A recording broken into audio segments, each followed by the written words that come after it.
ကိုယ့်လက်ထဲမှာဖုန်းလေးတစ်လုံးရှိုံနဲ့ဒီလိုဗီဒီယိုတွေကိုအလကားထုတ်လို့ရနေပါပြီ။အရင်ကတစ်လကိုမြန်မာငွေ3,000,000နီးပါးပေးပြီးတော့မှတစ်နေ့ကို3ပုတ်ပဲထုတ်လို့ရခဲ့တဲ့ Google View 3 AI ကအခုမှတော့တစ်နေ့ကိုဗီဒီယိုကြိုက်တဲ့လောက်ကို free ထုတ်လို့ရနေပြီဆိုတာကို brother သိပြီလား။ဟုတ်ပါတယ် brother နားကြမမှားပါဘူး။ဒီလိုဗီဒီယိုတွေကိုအလကားထုတ်လို့ရနေပါပြီ။ထုတ်ချင်တယ်လောက်တက်ချင်တယ်ဆိုရင်တော့ဒီဗီဒီယိုလေးကိုအဆုံးထိကြည့်လိုက်ပါ။ကဲဒါဆိုရင်တော့ကျွန်တော်တို့အနေနဲ့အကောင့်စဖွင့်ကြပါမယ်ဒီနေရာမှာကျွန်တော်တို့အနေနဲ့ကိုယ့်ရဲ့ဖုန်းဒါမှမဟုတ်ရှင် laptop တွေက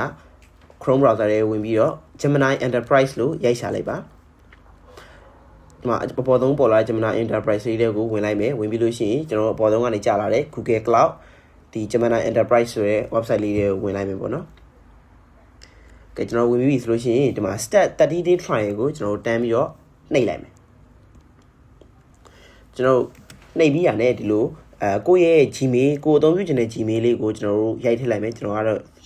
Gmail လေးကိုဝါထားလိုက်ပေါ့နော်ကိုအသုံးပြုတဲ့ Gmail လေးကိုရိုက်ထည့်ပြီးလို့ရှိရင် continue with email ကိုကျွန်တော်တို့အောက်ကနေပြီးတော့နှိပ်လိုက်ပါမယ်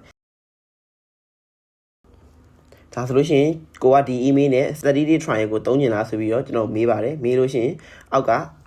agree and get started ကိုနှိပ်လိုက်ပါမယ်နှိပ်လိုက်ပြီဆိုလို့ရှိရင်ကျွန်တော်တို့ဒါ login ဝင်နေပြီပေါ့နော်ဒီလိုအဆင့်ရောက်ပြီဆိုလို့ရှိရင်ကျွန်တော်တို့ I will do it later ကိုတစ်ချက်နှိပ်လိုက်ပါမယ်ဒီနေရာမှာကျွန်တော်တို့က video AI video တွေထုတ်ချင်တာဖြစ်တဲ့အတွက်ကြောင့်မလို့ကျွန်တော်ဒီနေရာလေးကနေအောက်က create video with video ကိုနှိပ်လိုက်မယ်နှိပ်ပြီးရတဲ့ကိုထုတ်ချင်တဲ့ video တစ်ခုကိုရိုက်ထည့်လိုက်ပါတော့ဒီမှာကျွန်တော်ကတော့လွန်ခဲ့တဲ့ဒုတိယကမ္ဘာစစ်ကစစ်သားတွေစုပြီးတော့ကနေတဲ့ပုံကိုကျွန်တော်10စက္ကန့်စာဗီဒီယိုတစ်ခုထုတ်ခိုင်းလိုက်ပါတယ်ကိုထုတ်ချင်တာရိုက်ပြီးသွားပြီဆိုလို့ရှိရင်ဒီနာဘတ်တန်လေးကိုတစ်ချက်နှိပ်လိုက်ပါတော့နှိပ်ပြီးရနေတာသူက brother video စထုတ်ပေးနေပြီဖြစ်ပါတယ်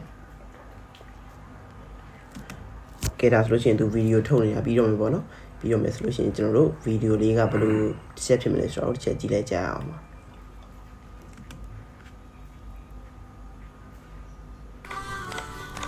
ကဲ video လေးကတော့ဒီလိုလေးထွက်လာပါတယ်ပေါ့နော်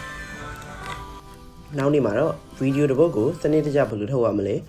video ထုတ်ဖို့အတွက်အစာတွေကိုဘယ်လိုရေးရမလဲ prompt တွေကိုဘယ်လိုရေးရမလဲဆိုတာကိုထပ်တင်ပေးသွားမှာဖြစ်ပါတယ်ဒါကြောင့်မလို့ကျွန်တော်ရဲ့ TikTok account နဲ့ YouTube account လေးကို like and subscribe ဒါမှမဟုတ် like and follow လေးလုပ်ထားကြပါနောက်နေ့မှာပြန်တွေ့ပါမယ်